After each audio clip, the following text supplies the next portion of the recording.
हमारे 4 MLAs को लूट कर लेकर गए, तो जब किसी की जबान से नहीं निकला कि जमहूरियत का कत्ल हो रहा है, संविधान कमजोर हो रहा है, अरे तुमने डाकुओं की तरह इनको लूटा, इनको खरीद कर लेकर गए, तो तुम में और बीजेपी में क्या फर्क है हमको बताओ। मालूम एक ही हुआ, चाहे बीजेपी हो या दूसरी पार्टियां हो। मैं हमारे सदर अख्तरुल ईमान की इस बात से जरा सा मुख्तलिफ बात करूंगा कि फिरका परस्त और मौका परस्त दोनों फिरका परस्त होते हैं। मौका परस्त भी फिरका परस्त होता है। फिरका तो तारीख में गद्दारों की एक लंबी फहरिस्त है और तारीख हमको ये बताती है कि वक्तिया तौर पर गद्दारों को लगता है कि उनको कामयाबी मिली, मगर तारीख हमको ये भी बताती है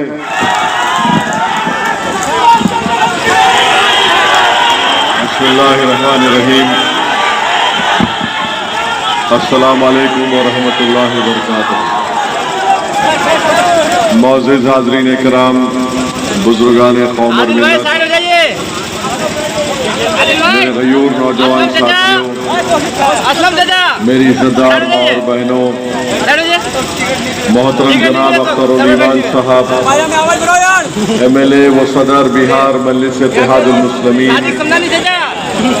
मोहतरम जनाब तौसीफ आलम साहब, उम्मीदवार बहादुरगंज, जनाब आदिल हसन साहब, जनाब वारिस पठान साहब और मेरे तमाम मंच और शनशीन पर बैठे मजलिस के तमाम मेरे अजीज दोस्तों, बुजुर्गों, क्योंकि वक्त बहुत हो चुका है और आपने माशाअल्लाह जनाब अख्तरुल ईमान साहब से एक मुदल्लिल तकरीर आपने सुनी। मैं सिर्फ आपसे इतना कहना चाहूँगा कि हमको इस बात का अफसोस है कि जिसको आप और हमने अपने खून पसीने की गाड़ी कमाई से उनको कामयाब किया, MLA बनाया, उन्होंने आपकी मोहब्बत को, आपके खून पसीने की मेहनत को, आपकी वाबस्तगी को छोड़कर अपने ज़मीर की नीलामी करके वक्त के फिरौन में जाकर अपने आप को उसके सुपुर्द कर दिया। मुझे बड़ी तकलीफ है और जो कुछ अभी अख्तरुल ईमान साहब ने कहा वो एक एक लफ्ज बिल्कुल सच है।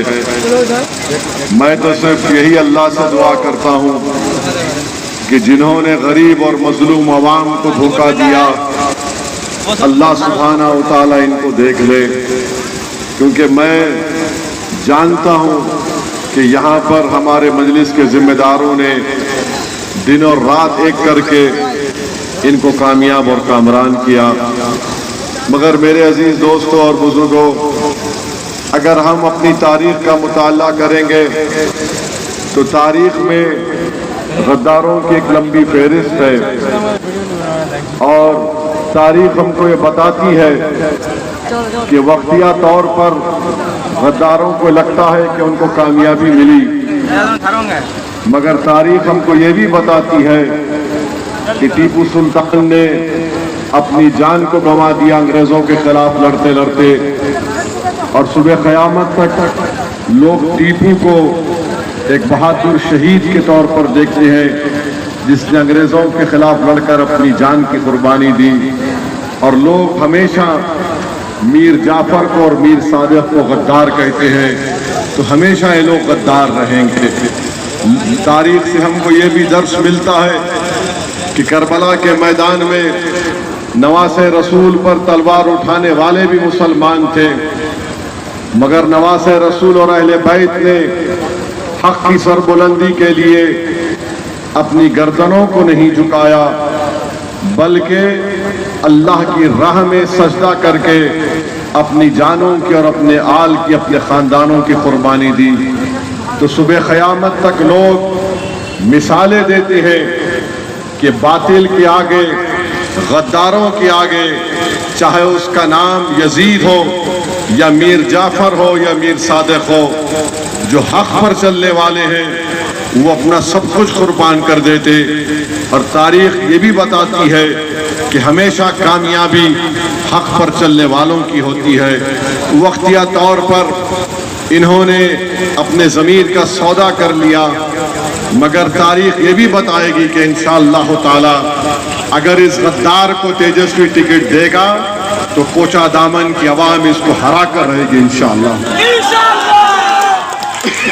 ये वो लोग हैं जिन्होंने नहीं मालूम, लोग बड़ी बड़ी बातें करते हैं, कितनी रकम लिए नहीं लिए, मुझे उसकी परवाह नहीं है।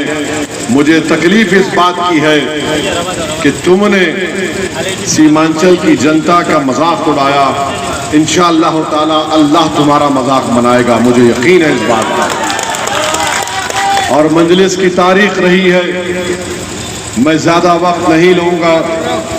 जिस किसी ने मजलिस इत्तेहादुल मुस्लिमीन से गद्दारी की, अल्लाह सुब्हानहू व तआला ने दुनिया में उनको मजाक बना दिया। और हद तो ये है कि मजलिस के नाम पर जीते और आज गाली देते हैं मजलिस को, और जाकर दुबई में होटल खोले, बिरयानी की होटल खोले। और हमारे हैदराबाद के क्रिकेटर को लेकर गए दुकान होटल का इफ्तिताह कराने के लिए, तो इस मीर जाफर को इतनी तौफीक भी नहीं हुई कि कम से कम होटल का नाम हैदराबाद बिरयानी नहीं रखते, उसको नाम रख देते तेजस्वी की बिरयानी। और हम हैदराबाद में क्या बोलते, एक कहावत है हैदराबाद में कि मामू की मिठाई की दुकान पर नाना की फातिहा हो गई। तो ये लोग ऐसे ही हैं। अगर कल के दिन कोई बड़ा खरीदार मिल जाएगा, कोई बड़ा बोली लगाएगा, तो वो बेच देंगे अपने आप को। तुम बेचो, मगर हम मदीने वाले के नाम पर बिक चुके हैं। हम इंशाअल्लाह ताला अल्लाह हमको बचा कर रखे ऐसे खरीदने वालों से। हम तो कलमा पढ़कर अपनी गर्दन को अल्लाह की राह में झुका चुके हैं। ये परवरदिगार जिधर चाहे इस गर्दन को रखे, मगर जो अल्लाह के नाम पर हक की कामयाबी के लिए काम करते आए हैं, अल्लाह उनका हामी और नासिर बन जाता है।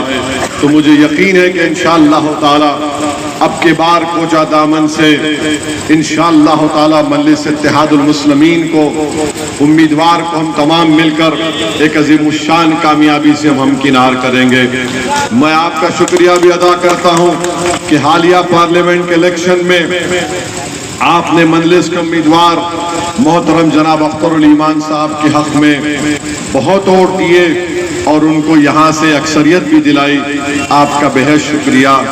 मैं आपको ये भी बात बताना चाह रहा हूँ कि इतनी तमाम हरकतें करने के बावजूद भी अख्तरुल ईमान साहब के पास आपके जिम्मेदार लोग आकर ने कहा कि आप क्यों नहीं अलायंस कर लेते, और उन्होंने शिकायत की कि असदुद्दीन ओवैसी अलायंस नहीं करना चाहते, वो अकेले लीडरशिप करना चाहते हैं। अख्तर भाई ने मुझसे कहा, मैंने उनसे कहा कि आप जो लोग हजरात आपके पास आए हैं, आप उनसे लिखवा लीजिए और अपने लेटर पैड पर वो जो कहते हैं लिखकर आप लालू प्रसाद यादव साहब को भिजा दीजिए और कहिए कि हम अलायंस के लिए तैयार हैं।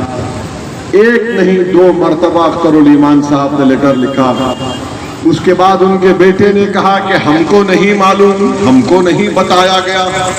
मुझे अफसोस होता है कि अगर जब मेरे वालिद मरहूम जिंदा थे और जब उनके जिंदगी के आखिरी अयाम थे,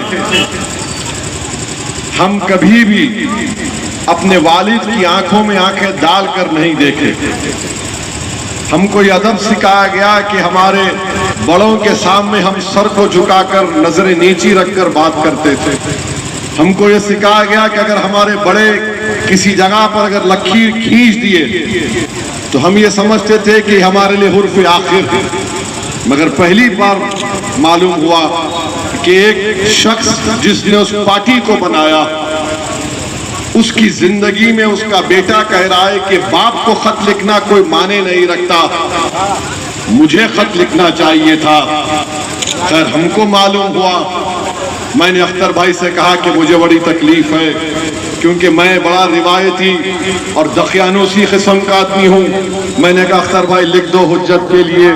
तो अख्तर भाई ने कहा कि सर मुझे छोड़ दीजिए, मैं खत भी लिखूंगा और उसको इस तरीके से पहुंचाऊंगा कि उसकी धूम सारी दुनिया में सुनाई देगी। तो अख्तरुल ईमान साहब ने खत में लिखा कि 6 सीट दे दो, 5 तो हम जीते थे, अगर तुम बन गए मुख्यमंत्री तो मंत्री नहीं चाहिए, हमको सीमांचल का डेवलपमेंट चाहिए। हमारे भारत के संविधान में दफा 371 के तहत सीमांचल डेवलपमेंट काउंसिल बनाओ। मेरे भाई हमने लिखकर दे दिया। अब इसके बावजूद भी ये लोग बकवास करते हैं, तुमने हमारे 4 एमएलए को तोड़ लिया। महाराष्ट्र में शिवसेना को बीजेपी ने तोड़ दिया, राष्ट्रवादी कांग्रेस को बीजेपी ने तोड़ दिया। ये तमाम इंडिया अलायंस के पार्टी ने कहा कि जमहूरियत का कत्ल हो गया, संविधान कमजोर हो रहा है। मगर जब हमारे 4 एमएलए को लूट कर लेकर गए तो जब किसी की जबान से नहीं निकला कि जमहूरियत का कत्ल हो रहा है, संविधान कमजोर हो रहा है, अरे तुमने डाकुओं की तरह इनको लूटा, इनको खरीद कर लेकर गए, तो तुम में और बीजेपी में क्या फर्क है हमको बताओ। मालूम एक ही हुआ, चाहे बीजेपी हो या दूसरी पार्टियां हो। मैं हमारे सदर अख्तरुल ईमान की इस बात से जरा सा मुख्तलिफ बात करूंगा कि फिरका परस्त और मौका परस्त दोनों फिरका परस्त होते हैं। मौका परस्त भी फिरका परस्त होता है, फिरका परस्त तो फिरका परस्त है। इन दोनों की आंख में ये बात दश्ती नहीं कि आपकी क़ियादत उभरे सीमांचल में। सबसे ज्यादा तकलीफ इनको थी कि आखिर क्या हो गया कि बिहार में पहली मर्तबा सीमांचल के मुसलमानों ने मुत्तहदा तौर पर अपनी एक सियासी लीडरशिप को तैयार किया, तो इनको तकलीफ हुई, इनकी रातों की नींद खराब हो गई। वो ये देख रहे थे कि मुसलमान इनका कैदी है, मुसलमान इनको छोड़कर नहीं जा सकता, हम इनके मालिक हैं, हम इनके नेता हैं और ये हमारे गुलाम हैं। मगर मजलिस ने कह दिया कि हम रब्बे करीम को मानने वाले हैं, जो जमीन और आसमान का खालिक है वो हमारा मालिक है और हम उसके हबीब के गुलाम हैं, हम किसी इंसान के गुलाम या पार्टी के गुलाम नहीं हो सकते। तो मेरे अजीज दोस्तों और बुजुर्गों, इसीलिए मजलिस से नफरत की जाती है और हम आपके दरमियान में आए हैं और आते रहेंगे इंशाअल्लाह ताला। हमारी लड़ाई सीमांचल की इंसाफ की लड़ाई है। मेरी आपसे दरख्वास्त है कि आप पहले की तरह मुत्तहदा तौर पर अपना एक वोट मजलिस के उम्मीदवार के हक में वोट देकर कामयाब करिए। बिहार में आखिर कुछ तो विकल्प होना चाहिए मुसलमानों का, कुछ तो विकल्प होना चाहिए मुसलमानों का। ये लोग जीतते हैं, मगर बताइए, इन्होंने कहा था कि MIM में रहकर काम नहीं करवा सकते। अरे जब तुम हमको छोड़कर अपना जमीर बेचकर तेजस्वी के पास चले गए तो तेजस्वी डिप्टी CM थे, तुमने कोचा दामन में कौन सा काम करवाया बताओ? तुमने बहादुरगंज में कौन सा काम करवाया? एक अख्तरुल ईमान अपनी विधानसभा में 800 करोड़ के काम शुरू करवाया और बहुत से काम पाए तकमील को भी पहुंच गए। तुम सिर्फ बिकने वाले थे, अख्तरुल ईमान बिकने वाला नहीं था। मैं सलाम करता हूं कोचा दामन की सरजमीन को, जिसने गयूर अख्तरुल ईमान को पैदा किया, जिसने जालिमों की दौलत को अपने पैर पर रखकर ठुकरा दिया और आपका सौदा नहीं किया। तो मेरी आपसे गुजारिश है कि सीमांचल में अख्तरुल ईमान की लीडरशिप को मजबूत करिए, मजलिस को कामयाब करिए, क्योंकि बहुत देर से आप इंतजार कर रहे हैं। मैं आपका शुक्रिया अदा करता हूं। अभी तो शुरुआत किया हूं, बहुत से जलसे होंगे कोचा दामन में। इनकी एक एक बात आपके सामने रखूंगा और इनको बताऊंगा कि क्या हम बोल सकते और क्या कर सकते हैं। मुझे कोई और यकीनन हमारा मकसद अख्तरुल ईमान का लेटर लिखने का एक ही है। हमने मजलिस से जो गद्दारी की उसको बर्दाश्त करते हुए भी हमने लेटर क्यों लिखा? हम नहीं चाहते कि बिहार में बीजेपी का मुख्यमंत्री बन जाए। हम नहीं चाहते कि बिहार में वो हालात पैदा हो जाए कि बुलडोजर इस्तेमाल हो जाए। हम नहीं चाहते कि बिहार में नौजवानों को जेलों में डाला जाए जो दूसरी रियासतों में हो रहा है। बिहार की जनता और सीमांचल की जनता इस बात को महसूस कर ले कि कौन बीजेपी को रोकने के लिए इन तमाम लोगों की खरीदो फरोख्त को भी सामने रखकर हमने अपना हाथ बढ़ाया कि चलो हाथ मिला लो। हम तेजस्वी को कहना चाहते हैं, याद रखो, अगर ओवैसी ने और अख्तरुल ईमान ने तुम्हारी तरफ हाथ बढ़ाया है तो तुम इसको कमजोरी की निशानी अगर समझोगे तो तारीख गवाह है, मजलिस इत्तेहादुल मुस्लिमीन के हाथ बड़े हैं, तेजस्वी हाथ बड़े दराज हैं, तुम्हारे गिरेबान से भी खेलने के लिए तैयार रहेंगे, याद रखो। तो अब फैसला ये करे या ना करे, हम अपना इलेक्शन लड़ेंगे अल्लाह की जात पर अटूट भरोसा करके। और आपसे उम्मीद हमको है कि इंशाअल्लाह ताला अल्लाह आपके दिलों में और मोहब्बत को डालेगा और आप मजलिस के उम्मीदवार की कामयाबी के लिए पूरी कोशिश भी करेंगे और अपने वोट का इस्तेमाल करेंगे। नरेंद्र मोदी सीमांचल को आए और फिर से अपना पुराना कैसेट शुरू कर दिए कि यहाँ पर बांग्लादेशी आ गए। अरे मोदी जी, 11 साल से आप प्रधानमंत्री हैं, 10 साल से अमित शाह होम मिनिस्टर हैं, आपकी मौजूदगी में बांग्लादेशी कैसे आ गया सीमांचल में? गलती आपकी अगर कोई आया तो 65 लाख नाम वोटर लिस्ट से इलेक्शन कमीशन ने निकाल दिए, सीमांचल के भी नाम निकलवाए, हमने नाम डलवाए अख्तर भाई की कॉन्स्टिट्यूंसी में। इलेक्शन कमीशन ने तो नहीं कहा कि एक बांग्लादेशी निकला। मगर मोदी जी, हम आपसे पूछना चाह रहे, ये जो हमारा सीमांचल का बॉर्डर है वहां से बांग्लादेश नजर आता है। मैं आपको ले जाकर दिखाने को तैयार हूं। भारत की जमीन में मोदी जी, मैं आपको खड़ा करके दिखाऊंगा कि बांग्लादेश की जमीन नजर आती है।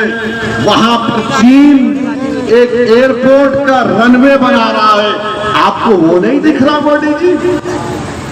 चीन हमारे बगल के मुल्क में, बांग्लादेश में इनकलाब आया, मोदी जी को पता ही नहीं।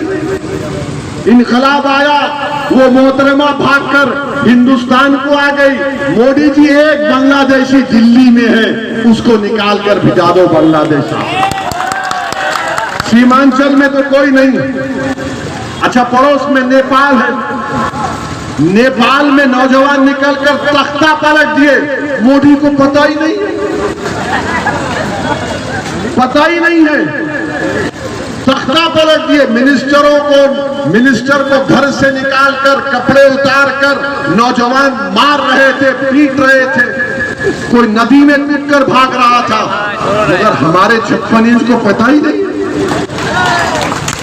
बाजू में नेपाल, मोदी जी क्या बोलते हैं, डायलॉग मारते, मेरे पास ड्रोन है, मैं ड्रोन भिजाकर देख लेता हूं क्या हो रहा है। नहीं छोड़ते लंबी लंबी, सुनना चाहिए। बहरहाल ये हालात हैं, हम आपसे ही गुजारिश कर रहे हैं कि आपकी पार्टी को मजबूत करिए, मजलिस को, और इंशाअल्लाह ताला मजलिस हमेशा से गरीब और मजलूम आवाम के लिए लड़ती आई है।